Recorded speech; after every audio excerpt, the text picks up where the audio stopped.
Does an ape man walk the uncharted forests of America's Northwest?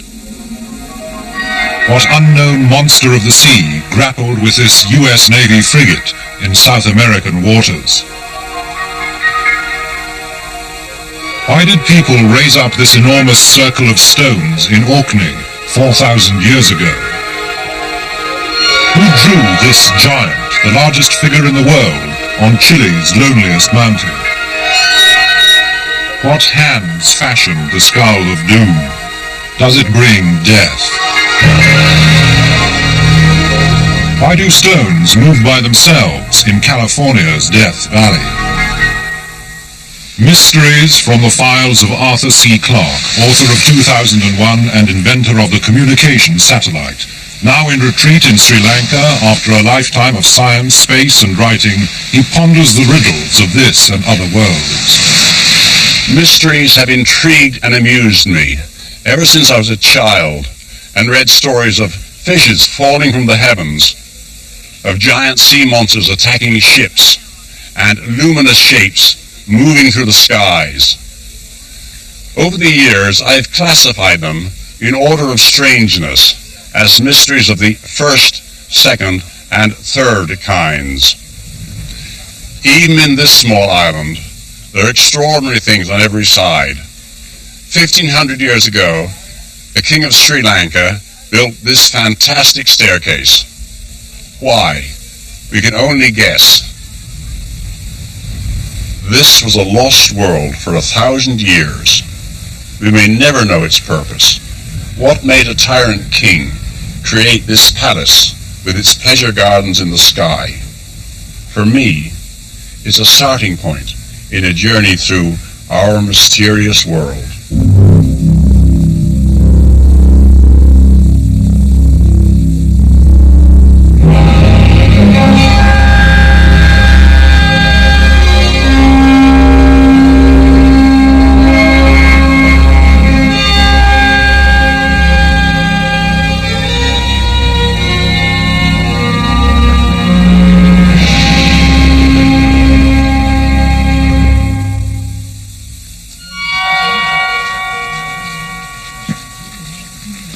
Well, here we are in the middle of India on a beautiful, bright, sunny day.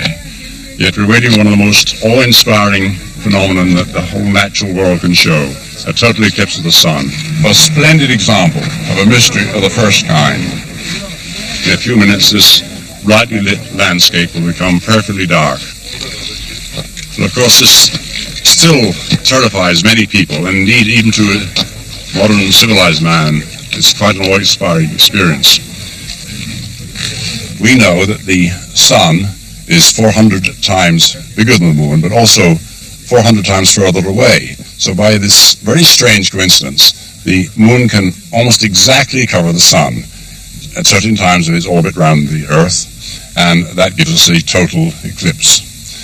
So this is a mystery which has been solved. At the same time, there are a good many scientific mysteries about the sun which have not been solved, which is why astronomers, as you see here, travel all around the world so they can observe this wonderful phenomenon, which is of great scientific interest.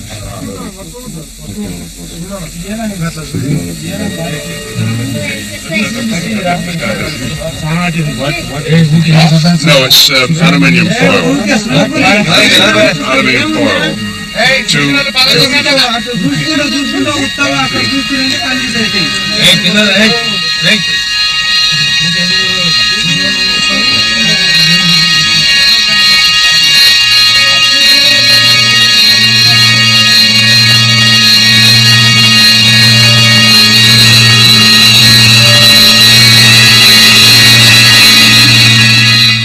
Already the light on this landscape, which was so brilliantly illuminated half an hour ago by the full tropical sun, is fading to a sort of grey. You hear that with the cock crowing.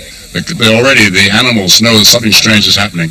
And in fact, the level of light here at the moment is something like that of Mars on a fairly bright day. And although it's quite cold now, I can feel when the wind blows. I feel as though I'm back in England. Less than a minute to go now. It's like a door closing with a great light behind it, a curved door. hanging up there in space. The moon has almost completely covered the sun. The last light is beginning to go.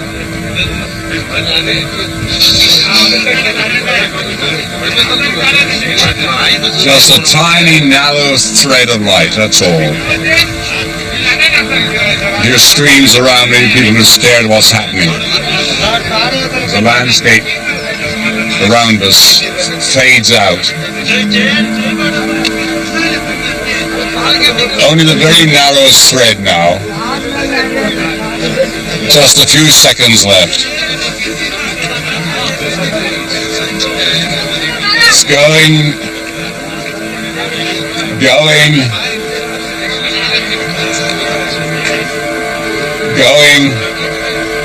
gone. Eye patches off. There is the corona, the most glorious sight, a great crown of light, the solar corona.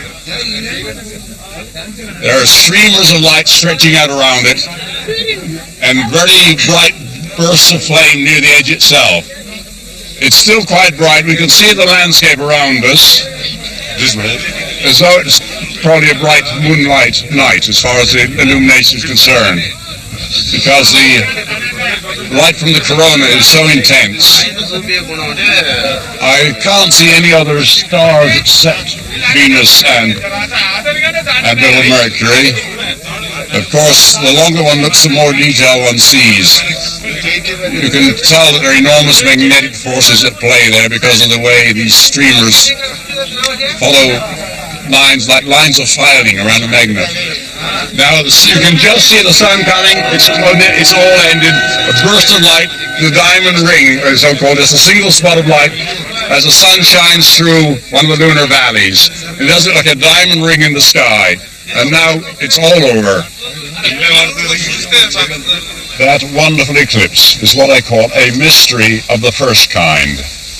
It was a mystery to our ancestors, but not to us. We know exactly how it was caused. Yet, tragically, millions of Indians failed to see it because they were terrified and stayed indoors, and so missed the spectacle of a lifetime. We can enjoy an eclipse without fear, yet not without awe. However, this series is mostly about what I call mysteries of the second kind. There we don't have the answers, though we may have many clues. The first example I'm going to give is a literally striking one. It took place on another beach in Scotland a few years ago.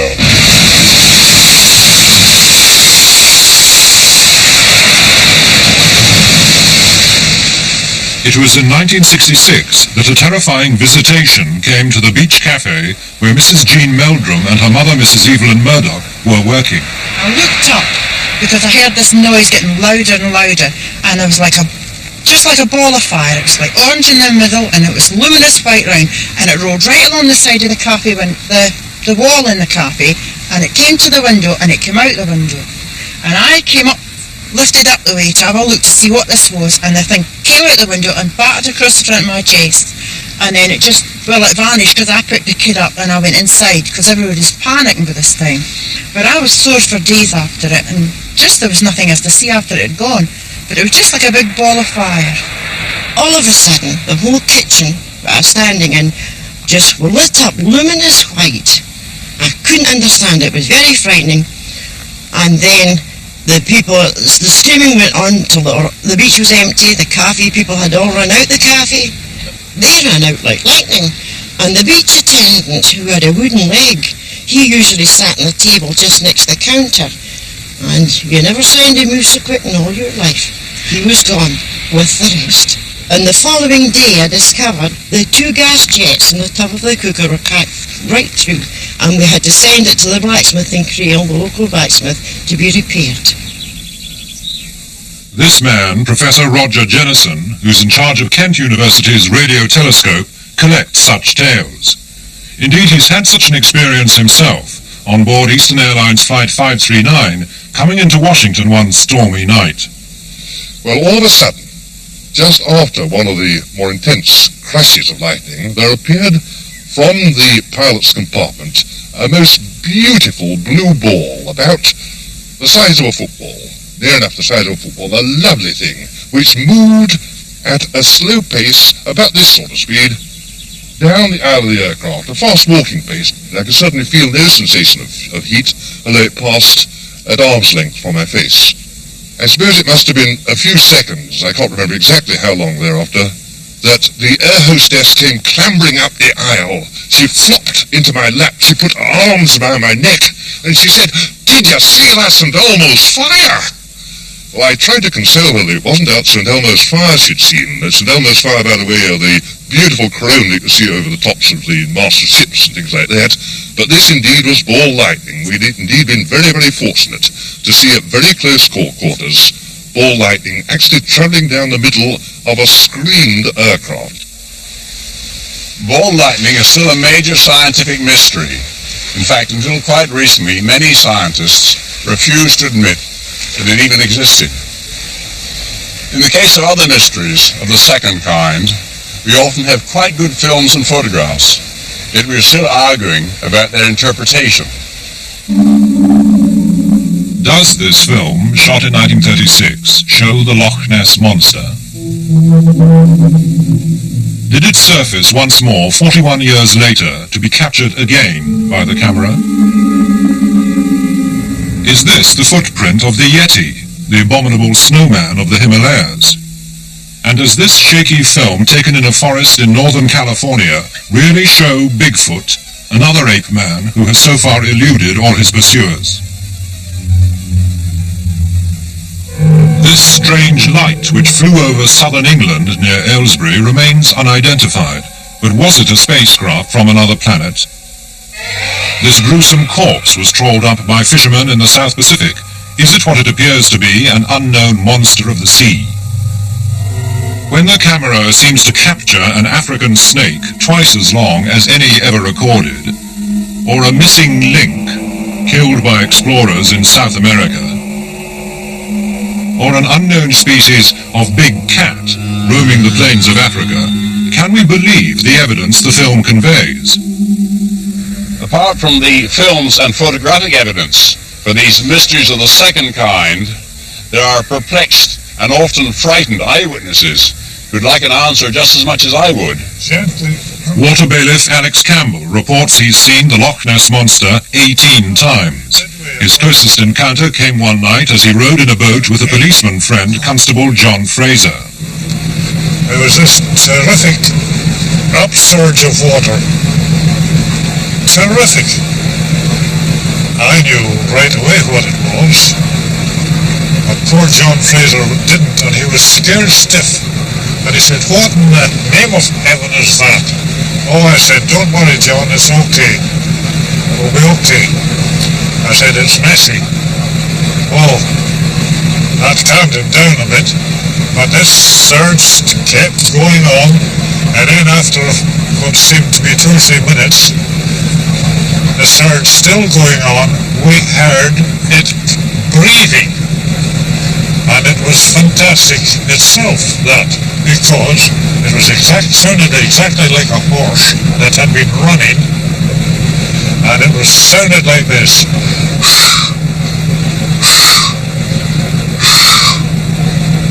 Just like that. This Belgian helicopter pilot, Colonel Remy van Leerde, was menaced by a gigantic snake. He was operating in the Congo. Now when I came down on that snake in his hole, on approaching it at the minimum speed, I would say at 20-25 miles, and I would say at about 25-30 foot up, the snake raised up by about, I would say, 10 foot. And I could very clearly and closely see the head, which was looking, and I could not make a better comparison, with a very large horse, with big, very, very big jaws, looking triangular. And you're just standing up like that to me, and I feel and I'm convinced if I had been in its range, it would have struck at me, it would have been striking me. The Holmes family believe they came face to face with the legendary Serpent of the Sea. And we were going along, and all of a sudden we heard a disturbance in the water and saw this mound come up out of the water. Well, you've seen these motorway tractor units with very large tyres, 5 feet in diameter, that sort of situation. Well, if you can imagine one of those being released from below the water and then shooting up It just under its own propulsion, yes. We could see that it had two shallow humps. They were 3 or 4 feet long. And then it had a small head. It had a thin neck and a small head, which was dipping in the water and looking around. What it was, we'll never know. Never seen anything like it in our lives. It was like some sort of prehistoric monster that you see. It's a huge size, absolutely huge, incredible. Yes. There's something very strange in the seas. It's definitely there. Without any doubt. It's a huge thing. Well, we've started to investigate some of these mysteries, where a little work or logical deduction might help to solve them. Of course, where the evidence is lacking, they may remain mysteries of the second kind forever.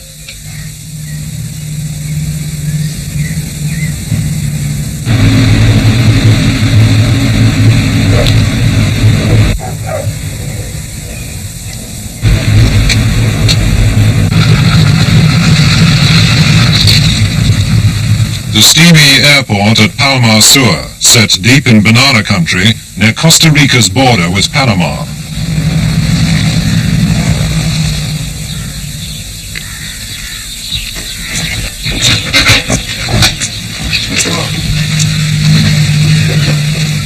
Dr. Luis Gomez is director of Costa Rica's National Museum.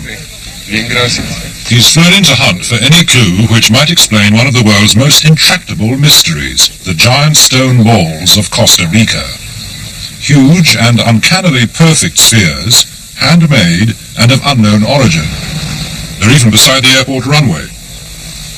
But Gomez's goal lies in the heart of the banana plantations, where an archaeologist has reported a new find.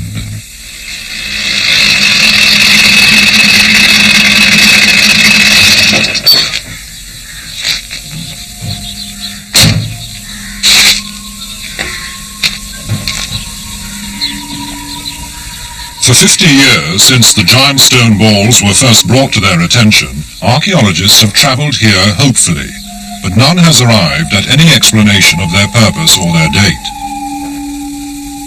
In charge of this dig is Mike Snarskis. Hello, Mike. Please, How are you? it's about time you're here. This is hard work. I imagine so in this heat. No, listen, this is something we found, not only this one, which looks to be about the size of the one that's in the Palmar Airport, but also over here about 100 yards, another large one. Right here, behind you, is still another. I think it's been broken, but looks large as well. We probably have the arrangement that we read about years ago of balls in line. There's absolutely nothing to tell who made the spheres or when or why. Bewildered archaeologists can merely clutch at straws. The fact that they are in lines brings into my mind the possibility that they represent actual maps of constellations, for instance. That's my favorite theory, but I don't know what... Mike, what do you think these stone balls were made for? Well, Luis, that's it's a difficult question. Now, I, as an archaeologist, should know better than anyone what these balls represent, and in fact, I know almost nothing. More than 1,500 giant stone balls have so far been found, the biggest 8 feet across and weighing 16 tons. The granite they are made from has been brought from mountains many miles away. They are mathematically precise and must have taken years to grind down with nothing more than stone tools and abrasives. Today they are the Costa Rican equivalent of the garden gnome. Dozens have been carried off to the capital, San Jose, to adorn important buildings. Others have been smashed by treasure hunters inspired by talk of hidden gold. But many still lie half-buried in the jungle and banana groves, where an unknown people placed them in a forgotten era.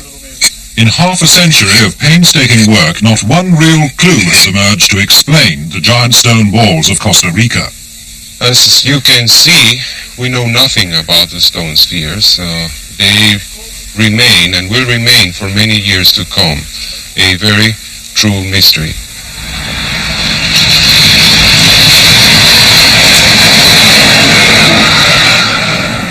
A few clues and a little logical deduction may, however, have helped this German scientist to find an astonishing explanation for another group of mysterious objects from the past.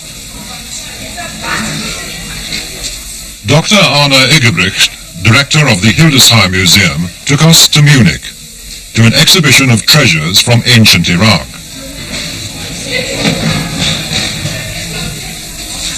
There, modestly displayed, are 3 relics from old Baghdad. Dr. Egebrecht believes they prove that ancient people developed technology 2,000 years ahead of its time.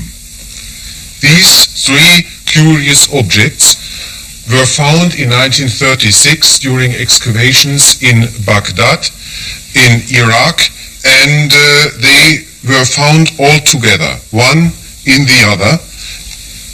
Now, here you have first of all a ceramic pot, and in this pot was put this copper cylinder, and in this copper cylinder again this iron rod was found.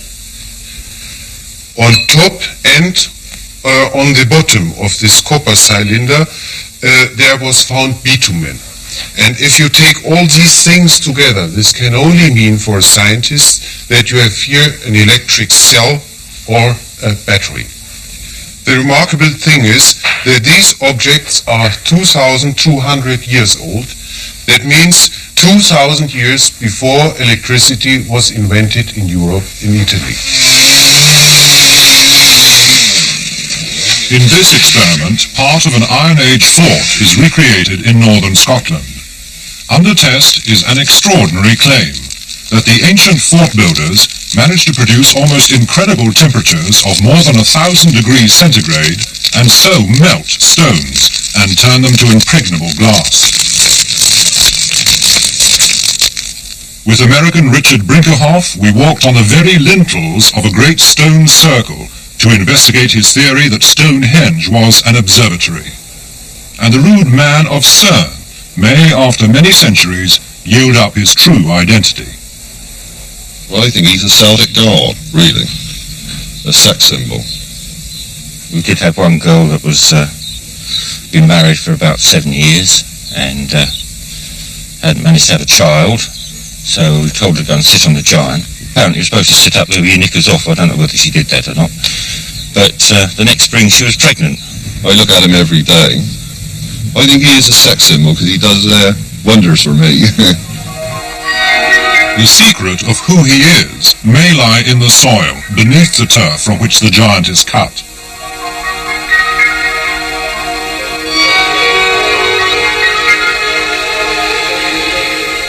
Our tests, using the latest scientific techniques, reveal that the giant, who looks like this today, may once have looked like this. The clue to his name and date lies in the line under his arm. A mystery of the third kind is something where we just haven't a clue. It's absolutely unaccountable.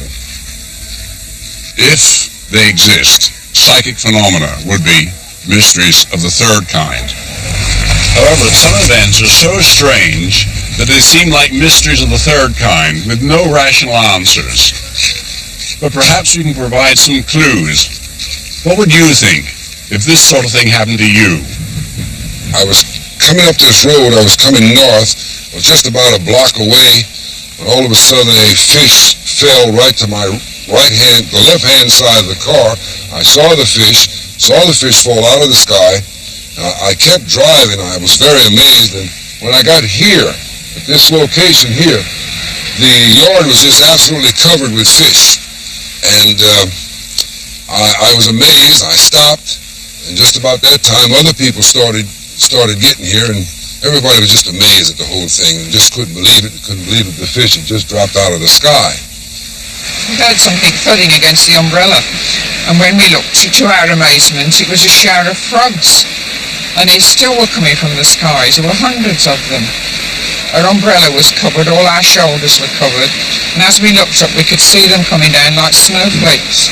We happened to be in the dining room. First of all, we heard this terrific clatter. It was an awful noise, wasn't it? We rushed out and went down into the garden, and presently a load of broad bean seed came out, and we both ducked. You ducked down because they're fairly big, broad bean seed. And then you got a little bit annoyed about it, didn't you?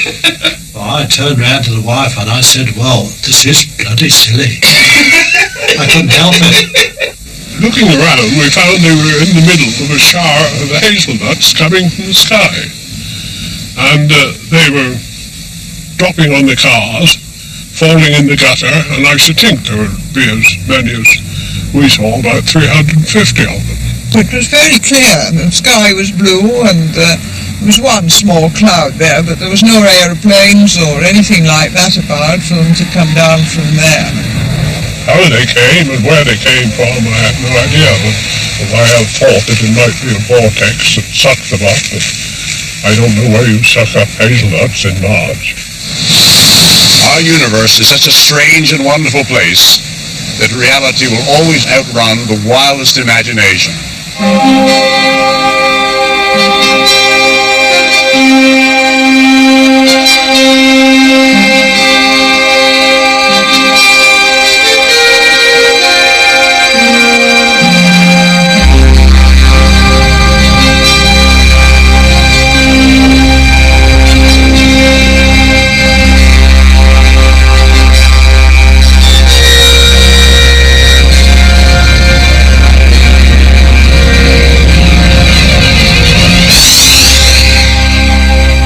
Next week, the monsters of the deep.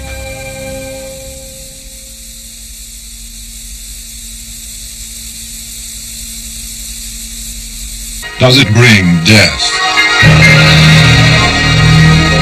Why do stones move by themselves in California's Death Valley?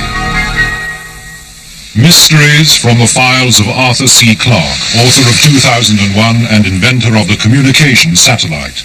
Now in retreat in Sri Lanka, after a lifetime of science, space, and writing, he ponders the riddles of this and other worlds. Mysteries have intrigued and amused me ever since I was a child and read stories of fishes falling from the heavens, of giant sea monsters attacking ships, and luminous shapes moving through the skies. Over the years, I have classified them in order of strangeness as mysteries of the first, second, and third kinds. Even in this small island, there are extraordinary things on every side. 1,500... Well, here we are in the middle of India on a beautiful, bright, sunny day. Yet we're waiting for one of the most awe-inspiring phenomenon that the whole natural world can show. A total eclipse of the sun. A splendid example of a mystery of the first kind. In a few minutes, this brightly lit landscape will become perfectly dark. And of course, this still terrifies many people, and indeed, even to a modern civilized man, it's quite an awe-inspiring experience. We know that the sun is 400 times bigger than the moon, but also 400 times further away. So by this very strange coincidence, the moon can almost exactly cover the sun at certain times of its orbit around the Earth, and that gives us a total eclipse. So this is a mystery which has been solved at the same time. There are a good many scientific years ago, the king of Sri Lanka built this fantastic staircase. Why? We can only guess. This was a lost world for 1,000 years. We may never know its purpose. What made a tyrant king create this palace with its pleasure gardens in the sky? For me, it's a starting point in a journey through our mysterious world.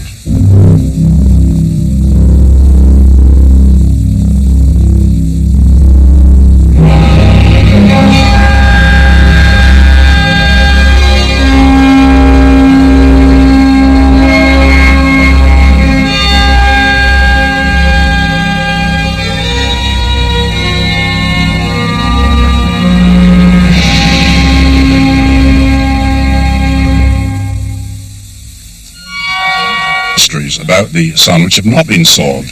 which is why astronomers, as you see here, travel all around the world so they can observe this wonderful phenomenon, which is a great scientific interest.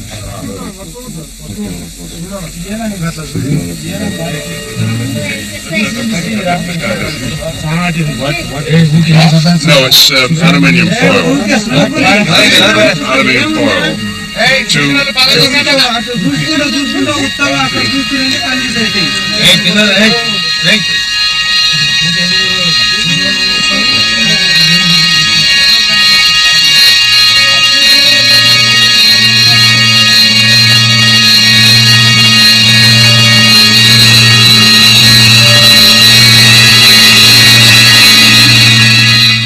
Already the light on this landscape, which was so brilliantly illuminated half an hour ago by the full tropical sun,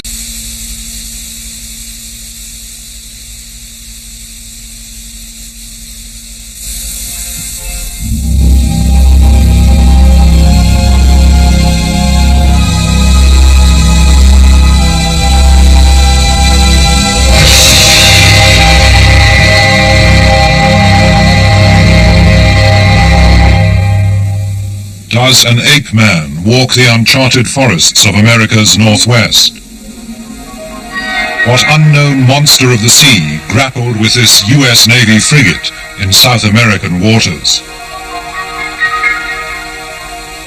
Why did people raise up this enormous circle of stones in Orkney 4,000 years ago? Who drew this giant, the largest figure in the world, on Chile's loneliest mountain? What hands fashioned the skull of doom?